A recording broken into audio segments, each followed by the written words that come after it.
y su estilo de lucha es tan variado. Like the video, subscribe to the channel, and turn on those notifications. And once you're done, leave a comment down below and I just might end up responding. Professional wrestling is full of exaggeration. Whether it's moves, the insults, or the glorious, glorious facial expressions, you can always count on this sport to be overblown and accidental comedy gold at almost any corner. Also, hey, look, a proper video sequel. You don't see that every other day on this channel. Go ahead and check out the first one. You'll hear me once again say that I'm D-Wicket, and these are the 10 of the most overdramatic WWE moments that I have ever seen. Number 10, I just kicked Stan. What's your name? Stan. Stan. Oh!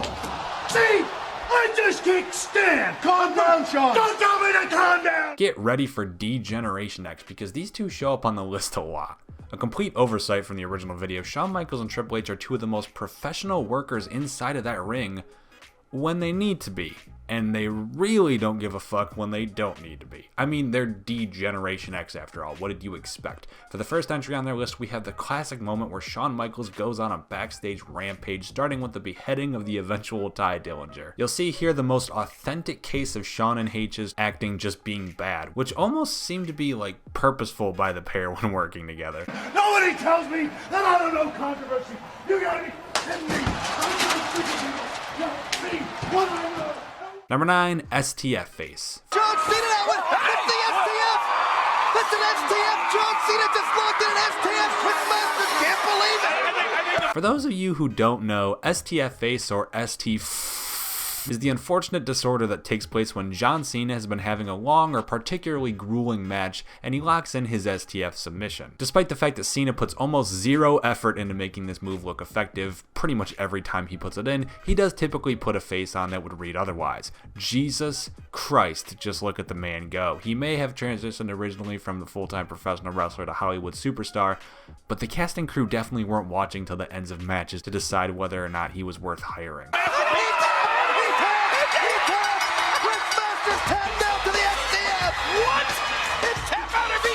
Number 8, God pushes Batista. Because honestly, who else could it have been? Maybe it was a ghost. Maybe it was the same ghost that tripped Titus O'Neil on his way to the Rumble that one time. Maybe that's it. Or maybe it truly is the work of a potential divine creator who decided that Batista need be humbled and knocked the man off his feet. Or maybe when Mark Henry pushed him the first time, he was supposed to just, fall. Maybe it's that, actually, seeing as Batista literally looks behind himself to check and see whether or not anyone is there, since he realizes he's about halfway across the ring at this point. The world's strongest man!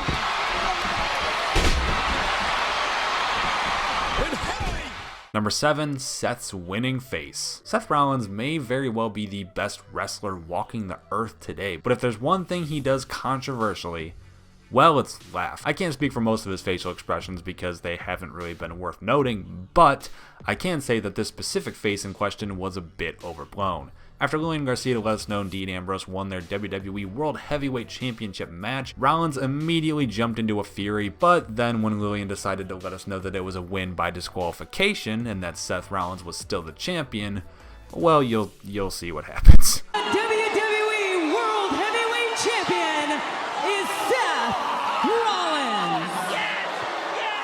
Number 6, Big E, always.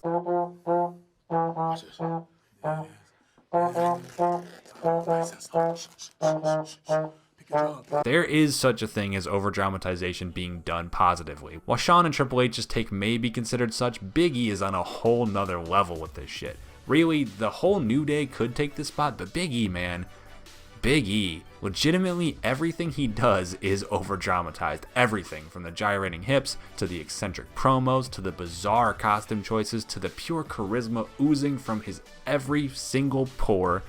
Not to mention his facial expressions that not even Seth Rollins at his worst could try toppling. When it comes to overdramatization in WWE, Big E isn't only king, he makes it work. Central.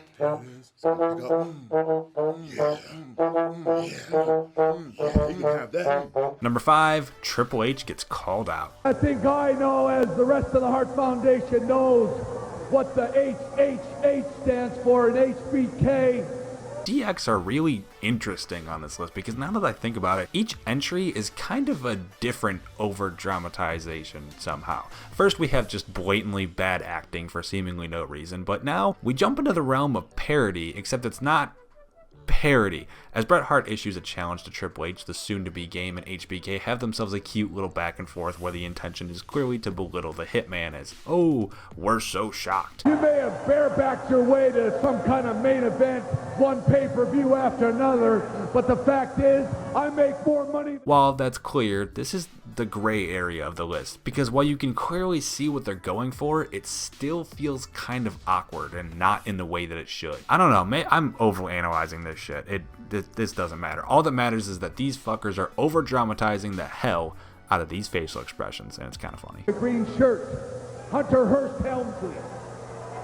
Tonight, I issue you a challenge. Number 4, Randy Orton's hype. There's the face of the WWE, Randy Orton. Uh-oh, and he's feeling it. And he's going to rub it into the face of the yes movement. Here's another one of those over dramatic moments that I have to admit was pretty fucking great. I'm not sure if it's a good thing though. You know what I mean? Like, I love it, but it's not necessarily good. It's not a positive. After hitting a massive fucking RKO onto Mark Henry, Randall Keith Orton just couldn't compose himself. He just couldn't hold in all that energy inside him any longer, and he quite literally boosted off the ground in a surprisingly high jump, but even more surprising was the fact that he performed a nearly perfect mid-air splits. Randy Orton's going for the ride. Oh,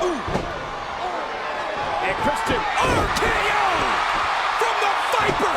Holy shit, this clip has been around for almost a decade now and it's still weird to watch. The way he's still like super pumped up when he gets back to the ground is great too. He definitely oversold the hype for us and we love it nonetheless.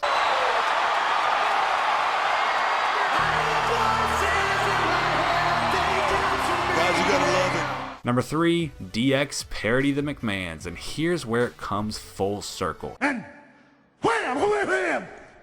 Uh-oh. DX started out this list with just plainly shit acting, and then they made me question myself with potentially intentional bad acting during a moment of mock. But finally have given us a properly overdramatic moment in the same light as a Big E, and it's just straight up parody.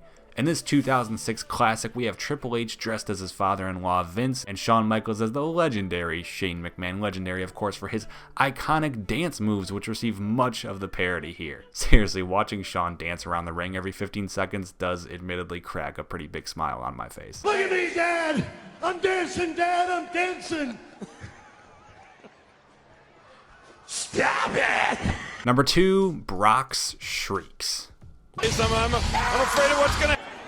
Oh my God, this thing's barely able to get his shoulder up. What is a Brock Lesnar exactly? A fair question, I think. Is it a mountain made of steel? Is it the walking embodiment of a very angry buffalo trying to scream? Is it just the embodiment of a scream? Is it just a really big muscle? We're not really sure. We don't know what a Brock Lesnar is, but whatever creature a Brock Lesnar is, it sure as hell makes some strange ass noises, doesn't it? Ladies and gentlemen, I bring you the shrieks of a Brock Lesnar.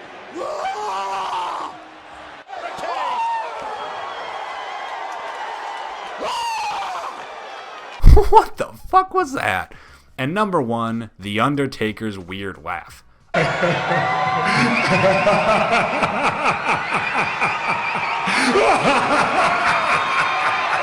Of fucking course, the dude infamous for phoning it in 95% of the time somehow takes the top 2 spots for over exaggerating. Because that makes fucking sense. Well, I know I say the phrase a lot, but I'm pretty sure that SummerSlam 2015 gave us the single greatest moment in professional wrestling history. Once again, I don't feel like my words can do this any possible justice, so I'm just going to sit back and relax as you all enjoy the masterpiece that was Undertaker's just fucking bizarre laughing.